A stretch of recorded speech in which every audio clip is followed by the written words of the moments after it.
Some bizarre situations and one surprising spark just shook up the Raiders' locker room. What looked like just another loss on paper actually exposed issues that have been lurking since week 1. Even when the team seems ready to click, something always stalls when it matters most. And in the last few games, that's never been more obvious. There was even a historic stat no team wants to be part of. But not everything is doom and gloom. An unexpected name stepped up and may have just shifted the mood inside the building. And to start things off, a harsh message straight from the coaching staff. The Raiders are back in a familiar, frustrating spot, starting the season 1-3 for the second time in 3 years, and the problems aren't just popping up. They've been flashing like neon signs from the jump. Even in their lone Week 1 win, the cracks were already showing. And since then, teams have basically taken the Patriots' game plan, polished it up, and handed the Raiders 3 straight losses with it. Let's be real. Las Vegas has issues, and they're not minor tune-ups. The offensive line and run game? They've been grinding to improve, and credit where it's due, the defense has been the most reliable part of the team over these first 4 weeks. That unit's actually been trending in the right direction. But football's a 3-phase game, and the third piece, special teams, has been a straight-up disaster lately. Over the last 2 games, special teams have given up back-breaking plays that flipped momentum or flat-out lost the game. In Week 4, it wasn't just a mistake. It was a meltdown that sealed the L. This unit's struggles are costing wins, and in a league where margins are razor-thin, that's unacceptable. After their latest loss to the Bears, Pete Carroll didn't hold back on the state of things. He laid it out. "We've had some serious issues in the kicking game. Getting a potential game winner blocked? That's huge. And the week before that, special teams weren't cutting it either." He pointed to the Washington game as the outlier, the one time things went kind of right. But even that's in the rear view. Now it's about figuring out who this team really is moving forward. "We're going to get a feel for it once we break it all down," Carroll said, trying to pull something positive out of the rubble. He did shout out the team's fight and effort at home, saying the grit and determination is the kind of identity he's trying to build. "That's the mark of a team I recognize," he added. Problem is, it still ended in a 1-point loss. And in the NFL, effort without execution gets you nothing in the win column. But what came next left everyone stunned. A streak that made the history books in the worst way possible. And most people didn't even notice it at the time. The Raiders' loss to the Bears was a wild ride that showed off both the highs and lows of this squad.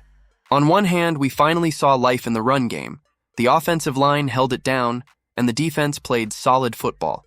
But somehow, with all that clicking, they still found a way to fumble away a game they absolutely could have and should have won. This wasn't just a regular L either. It was the kind that makes you shake your head and mutter, "Only the Raiders."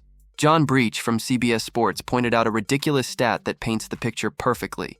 The Raiders just became only the 3rd team in NFL history to lose back-to-back games despite having a player score 3 touchdowns in each of those games. First, it was Trey Tucker lighting it up against the Commanders.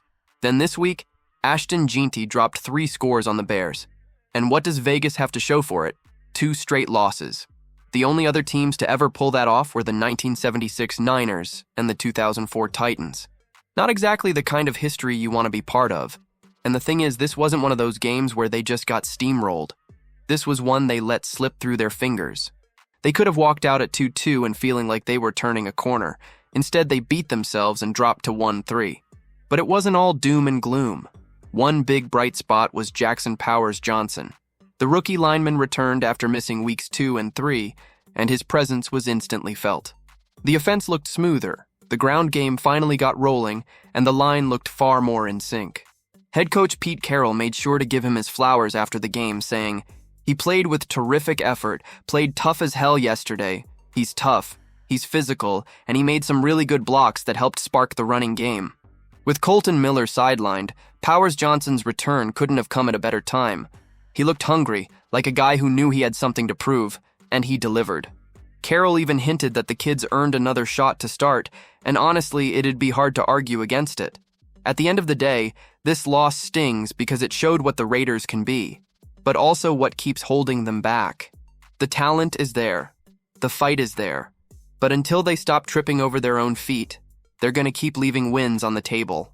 Then came the shock. In the middle of the chaos, an unexpected performance might have lit a spark, and it could change everything from here on out. Yeah, the Raiders took another tough loss on Sunday. But if you look past the final score, there were some serious silver linings. Stuff this team can actually build on as they try to claw their way back into relevance. First off, the ground game finally woke up. After weeks of banging their heads against the wall trying to get something going on the ground, it all came together against the Bears. And the guy leading the charge? Rookie RB Ashton Jeanty. This kid, picked 6th overall, had his breakout moment and put the league on notice. He racked up 138 rushing yards, added a rushing TD, and caught 2 more through the air. That stat line isn't just impressive, it's historic. Jeanty joined an elite group of rookies who've done that in a single game, putting his name alongside Devon Achane and Kareem Hunt.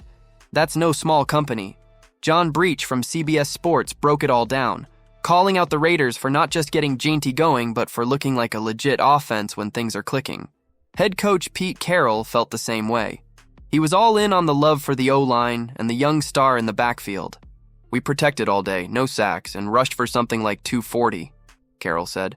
"It was a great day for those guys up front, and you saw what Ashton can do when the blocks are there. They can't tackle him in open space, and he makes it look easy." And honestly, he wasn't lying. Jeanty looked explosive, smooth, and like the kind of back that can flip the game in one snap. But it wasn't just him. Raheem Mostert chipped in too, giving the Raiders a legit 1-2 punch that finally looked dangerous. Carroll was pumped to see it all come together after weeks of frustration. "We've been right on the edge," he said. "This one felt like a breakthrough. And yeah, 240 yards on the ground?